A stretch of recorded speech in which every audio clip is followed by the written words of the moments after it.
प्रथमतः मी समता सामाजिक विकास संस्थेचे मनपूर्वक आभार मानते. त्यांनी मला व्यासपीठ निर्माण करून दिलं आणि बोलण्याची संधी दिली.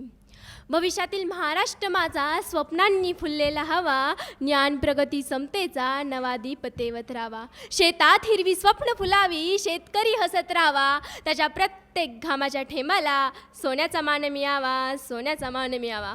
नमस्कार, मी स्नेहा थोरात आज आपल्यासमोर उभी आहे. एक नवीन स्वप्न घेऊन, विचार घेऊन, कल्पना घेऊन, ती म्हणजे उत्कृष्ट महाराष्ट्र घडवण्याची.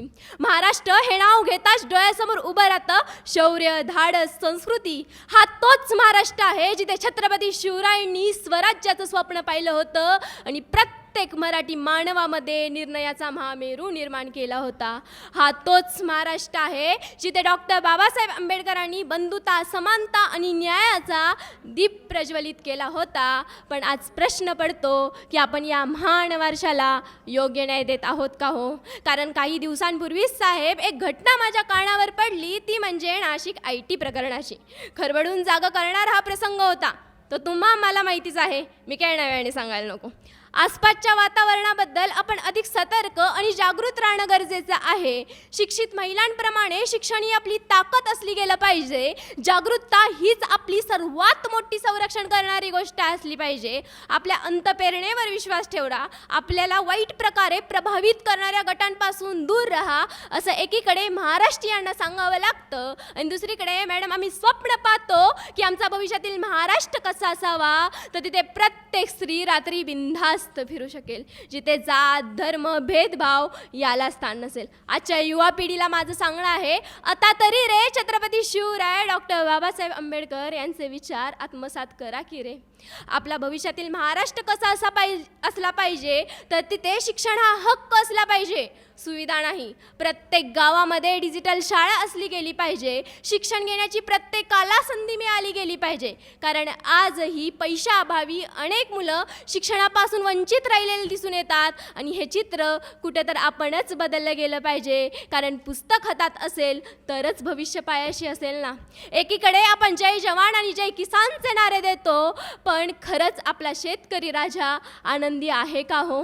मला माझ्या स्वप्नातल्या महाराष्ट्रात शेतकरी आत्महत्या करणारा नाही तर स्वाभिमानाने जगणारा हवा. योग्य शेती, पाण्याचे योग्य नियोजन आणि योग्य बाजारभाव दिला ना तर शेतकरी सुद्धा राजा बनू शकतो. माझा महाराष्ट्र हा हरित व स्वच्छ असला गेला पाहिजे.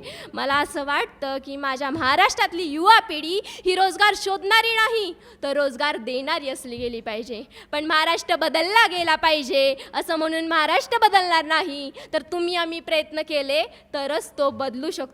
एकीकडे मुंबईसारख्या शहरामध्ये हायस्पीड इंटरनेट आहे, मोठ्या इमारती आहेत, मेट्रो स्टेशन आहे, आधुनिक जग आहे आणि दुसरीकडे महिलांना पाण्यासाठी कोसदूर गावाकडे चालत जावं लागतं. ही परिस्थिती कुठं तर आपणच बदलली गेली पाहिजे. रात्रंदिवस कष्ट करून शेतकरी आपल्याला अन्न देतो, पण एक परिस्थिती अशी येते की त्याच्या घरात अन्नाचा एक कणही नसतो.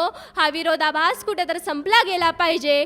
जो आपल्याला अन्न देतो त्याला जगण्याचा अधिकार आपणच दिला पाहिजे ना हो. म्हणूनच मला असं वाटतं आपण सर्वांनी मिळून महाराष्ट्र बदलला गेला पाहिजे. केवळ स्वप्न पाहून महाराष्ट्र बदलत नाही. आपण केवळ म्हणतो महाराष्ट्र बदलला गेला पाहिजे, पण एकदा स्वतःला विचारा, तुम्ही बदलले आहे का हो? आपण बदलले आहे का?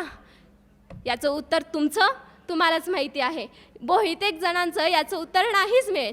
केवळ मला तरुणाई, डिग्री घेणारी नको तर कौशल्यपूर्ण युवा पिढी मला हवी आहे. शिवरायांचे गड किल्ले आणि संत परंपरेचा मान राखत आधुनिकडे वाटचाल करणारा महाराष्ट्र मला अपेक्षित आहे. शेवटी जाता जाता एवढंच म्हणते, माझ्या स्वप्नातला महाराष्ट्र मला नकाशावर नको तर तो प्रत्येकाच्या मनात जिवंत हवा, जिथे माणुसकीचा धर्म मोठा आणि प्रत्येक माणूस समान हवा, प्रत्येक माणूस समान हवा. एवढे बोलून इथंच थांबते. जय हिंद, जय भारत, जय कर्मवीर.